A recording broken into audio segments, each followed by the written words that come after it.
Jonathan, thank you so much for joining me this morning and granting us your time. I know you're very, very busy.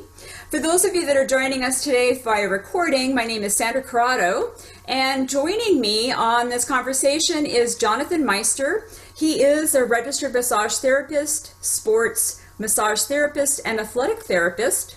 And I'm so glad that he's with us because he's going to be sharing us some of his background, but even more importantly is how can we work with our bodies or release tension from our bodies during these stressful, intense times. So Jonathan, welcome. Thank you very much, Sandra. Always a pleasure.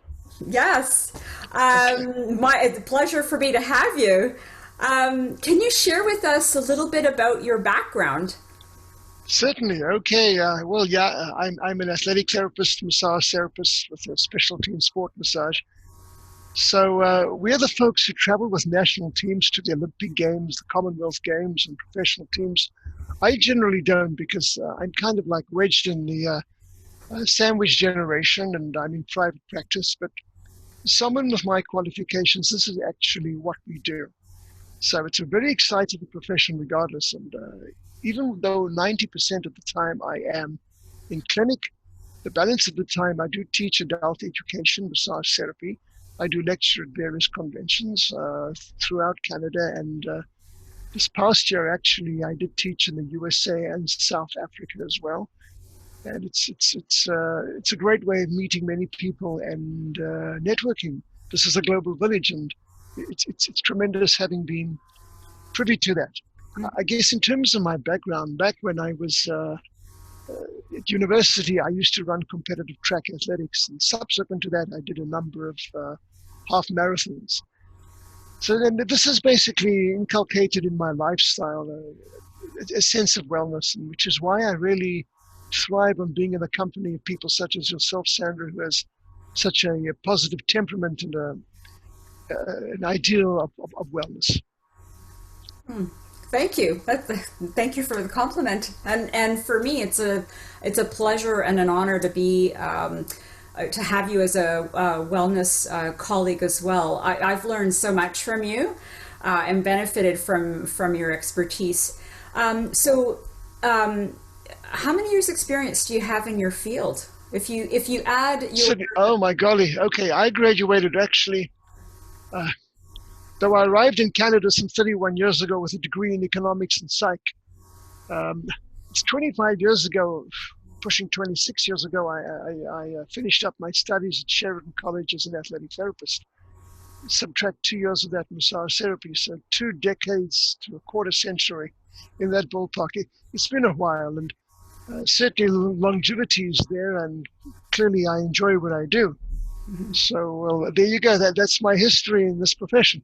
And you have well-rounded experience because you're not just textbook. You were doing half marathons. Were in fitness and oh yes.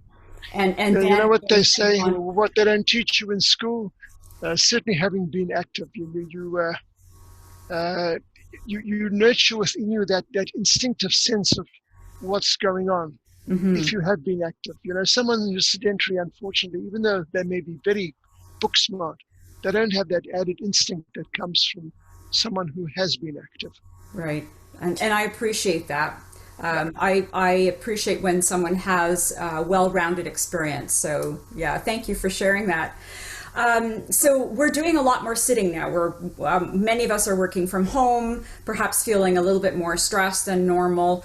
And I've been speaking with so many, and also myself, I'm noticing my shoulders a little bit tight, the neck a little bit tight, lower back a little bit tight. And because of my background, I do a lot of self-care. But I'm always learning, and I would love to be able to share or have you share with those listening in on the recording on how we can take care of ourselves. How is it that we can release the tension or things for us to be cognizant of when we're working at a desk and computer and perhaps running shoulders? Yeah. Oh, it's kind of interesting how things have transitioned. Back 2 centuries ago, a couple of generations ago, it was a more rural existence and we were active in the field, whereas now we're seated. After 7, 8, hopefully 9 hours of sleeping, we then sit on the way to work, then we sit at work. Mm-hmm. So the whole concept of being active in our lifestyles has just transitioned. The challenge is this. Our muscles, their raison d'etre is to lengthen and to shorten. I brought a very sophisticated piece of equipment here just to demonstrate that. It's called a rubber band. Oh, very Ah, sophisticated. so if you look at a rubber band, it's able to lengthen at the same time because it's contractile. It actually pulls in a shortened position. So this is your muscle, okay? And the thing is, if we are seated, it's not doing that. It's just in one position and one position only. So that actually has a couple of profound effects. If I take that template of what a muscle does and I apply it to the body, if we're at a computer, we tend to be like that. People are mindful, but we always seem to revert to that position. Mm-hmm. And what happens is this: with our shoulders forward, our shoulder blades tend to drift outward. So the muscles that run from the spine to the shoulder blades become chronically tight. They're like this. They tighten at their length and they're hanging on for dear life onto those shoulder blades. And muscles that are chronically lengthened and don't get a chance to shorten and to do some real strength work, they become hypersensitive. They have these hypersensitive areas in them called trigger points. Sometimes you have that urge to find that delicious corner in the house and sort of back into that corner and that edge, and you kind of self-massage. It's usually a trigger point. It can sometimes be a rib that's shifted, but often it's that hypersensitive area in the muscle itself. And that's a sign that something's not right, you see. So the whole idea is to get your shoulders back. I mean, further to that, as we all know, when our shoulders drift forward, we see the computer better, right? So the point is, instead of being like so, our heads sit forward. And what that means is these muscles that sit in the back part of the neck and attached to the head are working hard to stop our heads from drifting down. I'll show you that again in profile. So instead of my head being like this, like so, these muscles are very, very tight and they stop this kind of movement. So they also become tight. The interesting thing is we can have a headache from that. It's actually an anomaly to call it a headache. It's actually a neck and shoulder ache, because what the muscles do is they refer pain to the head. Just the way the body is wired, okay, what happens is we feel the discomfort in the head, but it's actually, here's the victim, and here is the culprit.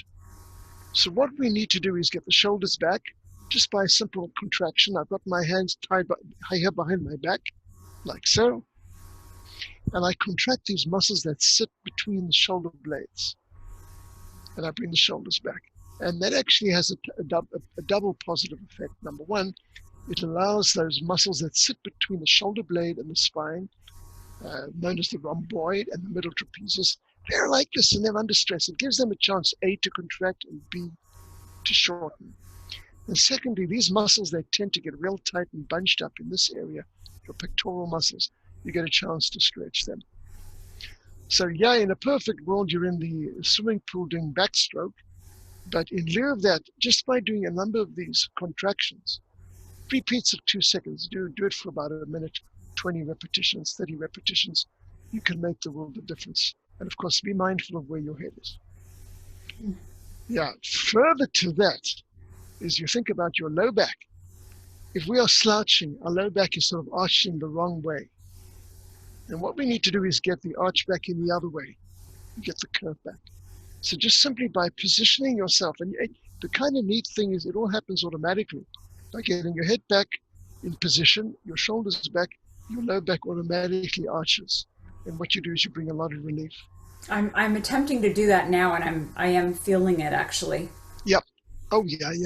It's you know what? Assuming one's working life, say at a desk with computers, begins at say 25, 27 after studies. I would get a client in their 25, in their late 20s, and I would say to him or her, "You're feeling a bit of discomfort now. Fast forward another 10 years, and then another 10 years, and another 10 years. Do you think this is going to feel any better?" Mm-hmm. And there's that wake-up call, my God, that eureka moment. My gosh, I'm 29. This is what I'm feeling now. What will it be like when I'm 39, and then 49, and 59? By the time it's time to to retire. You'll be a complete wreck if you make it that far. What a lot of people don't know is, in the short term, it's the muscle that's tight. But in time, you actually get changes at the tissue level in the muscles themselves. So I pose a rhetorical question. For me, as someone who works with human bodies, is it easier for me to work with it when there's just tightness in the muscle and there's no change in the actual tissue itself? Or when it's X number of years down the line and there's actually a change in the tissue itself? The former, not the latter. You can still bring relief to folks who are that much further down, but rather take care of it early on, where you can still mold the tissue into a healthy tissue. And it isn't getting fibrotic and chronically tight and gummed down and changes at the tissue level. So that's quite an earful, Sandra. Hopefully it was at a speed that you were able to grasp it all, and it was in a layperson terms. Please let me know how I can elaborate. It was very, very clear to me. So I'm really glad that you showed us, bringing the shoulders back, hands back, clasping, and then doing the retraction for a minute. Because I can feel that, and I have noticed oftentimes when I am so focused on something and I'm working on a report or something, I automatically start to do this. So I include myself in that bracket. So this is very helpful. How about taking maybe a quick stretch break periodically, like maybe every hour or so? Are there any stretches that we can do, quick ones that will... Sure. I'm going to speak something for the upper body and the lower body. In a perfect world, it's when you're nice and warm. You've been for a brisk walk. So certainly if you have a lunch break or tea break, go for what I call some sanity time. That's my word. That's my expression. It's even if it's a 15 to 20 minute walk. In fact, before we spoke, Sandra, I was outside my home just walking up and down on the sidewalk. It was peaceful. It was tremendous. It just gives you that time out, just like you settle down. If I speak in terms of modern jargon, our grandparents wouldn't have understood this, but it's a chance just to press the reset button. Simply go for a little bit of a walk, warm up the body a little bit, and then do some stretches. There's one called the armpit stretch, the armpit sniff stretch, which isn't the sexiest term around, but it's a way of remembering it. Simply what you're doing is you're drifting your nose down towards the armpit, and you're very gently stretching. You got it. So like you got it. Now, I would just forewarn you one thing, Yes. In the direction of the stretch, if you feel something blocking it on the same side of the stretch, don't do it. It means you probably have a rib or one of the vertebrae in your neck that's stuck. That's when someone like me or a chiropractor or someone who's so qualified releases that first, because you're actually pushing on one of the little joints that are stuck. But if your feeling is a stretch on the opposite side, you're off to the races. You're good to go. So do that for about 10, 15 seconds, very, very gently, and you'll take off a lot of the stress that sits here.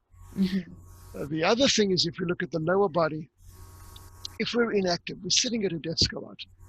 Think about it. If I, for example, I'm just going to change position, all right? This is the upper body, this is your thigh, and this is your lower, this will be your leg. So here are your hamstrings. They're chronically in a shortened position.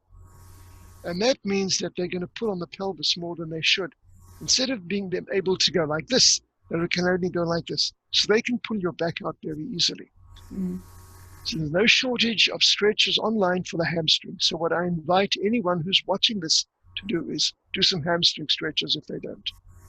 But someone's going to say, Jonathan, what about the front of the body? Oh yeah, you betcha. The muscles known as the hip flexors. One of them, a very important one, actually attaches to the spine itself. So you can imagine if it's going from the spine down just to the groin area on your femur, which is the bone of your thigh. Well, if you're standing up, all of a sudden you're going to get this kind of stress. It's going to pull you down and forward and actually cause a lot of back discomfort. What's kind of neat about this muscle, and kind of a mystery, is it's very difficult to touch. So if a therapist doesn't know any better, they could be feeling up and down your spine. Feels fine. I don't feel any problem. It's fine. But I'm telling you, there's discomfort. It feels like muscle tightness. It sure is, but it's coming from the front. and it's very difficult to feel. So what you're going to need to do is go to internet, Dr. Google, whoever, and find any number of stretches options that you can for your hip flexors as well, because they are the ones that will affect your spine from the front, and the hamstrings, as well as your rectus spina and those in the back, address them as well, will affect you from posteriorly.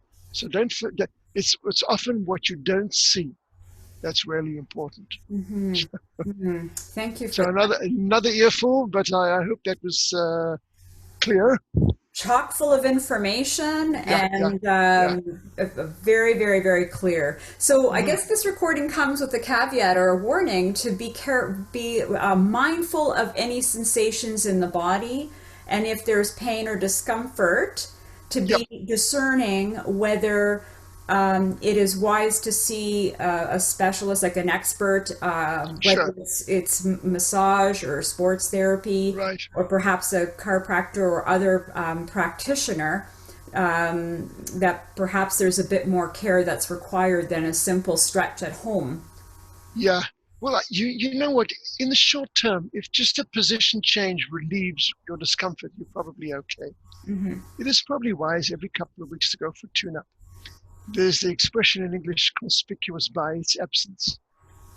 And all too often, I will do soft tissue work on the neck, the shoulders, and the person will say, oh my golly, I didn't realize how tight I was. Mm-hmm. I mean, for example, if I'm now bunching up my shirt at the back, you can see that I can get the job done, but it takes so much more effort because I'm fighting the body's own restriction in and of itself. Mm-hmm. But because we're not aware of it, and it's slow onset, kind of like the little froggy inside the bowl that you slowly boil, it doesn't realize it's being boiled. We're not always aware. So conspicuous by its absence, we don't realize how tight we are. Mm-hmm. So that tune-up every 2, 3, 4 weeks, whatever works for you is wise. Mm-hmm. And of course, with a chiropractor to make sure the nervous system is working optimally. Absolutely. So when is the red flag that it's time for me to go? Urgently. If you do the stretch, the positional change, and the change is very slight or not at all, or only very temporary, then you know that it's time for a professional to take a look. Mm-hmm. Thank you for that. So, Jonathan, if people want to reach out to you, how would they reach you? Can you spell out naturally and also your contact details? Sure, absolutely. Firstly, I'm all over Google. So if someone just looks at the recording and sees my name in the corner, you'll find I'm all over the place. I've written numerous articles for professional journals, but I work in Highway 404 in Steeles. The clinic I have is wedged between two dealerships that you'll see in that area. But I will give you the address. Would that work for you, Sandra? Yes. Okay. 3160 Steeles East. That's 3160 Steeles East. And it's essentially the northeast corner of Steeles and Highway 404. And that's considered Markham? Markham, yeah, absolutely. Woodbine and Steeles. Suite 216. So we're upstairs. And right there, I'll give you a phone number as well. Sure. Area code 905. I'm self-respecting York Region person. 477 8900. And I will say that again. One of my pet peeves is folks who leave a message on the voicemail and they rush through it. And for heaven's sake, what was his name and the phone number? You have to replay it 6 times. Rather, I say it too slowly than too fast. I will repeat it. The phone number is as follows: 905 is the area code, 477 8900. Okay, and I do see your name on the screen, so it's Jonathan, Jonathan, Maister, you got it. Maister. You got it. Is there an email at which people can certainly respond? You could. It's JM, those are my initials, therapy at jonathanmaister.com. Okay. But even if they go to jonathanmaister.com and find out all the information about me and what I've done and so forth, my personal website, there is a contact mechanism there that I will receive an email But I'm a big fan of old technology. I'm an old-fashioned kind of guy. So just a phone call to that earlier number is fine. It's a monitored phone call, whether it's a period of time when we tend to be working at home or at the office. It's monitored. So even if you give me a day or three, I will get back to you. Great. Thank you so much for joining me this morning. Thank you. I've learned so much from you about the muscles and stretching, what to be mindful of. So I'm looking forward to putting in practice these few tips that you shared. Thank you so much, Jonathan. You're very welcome, Sandra. Take care. Okay, you too.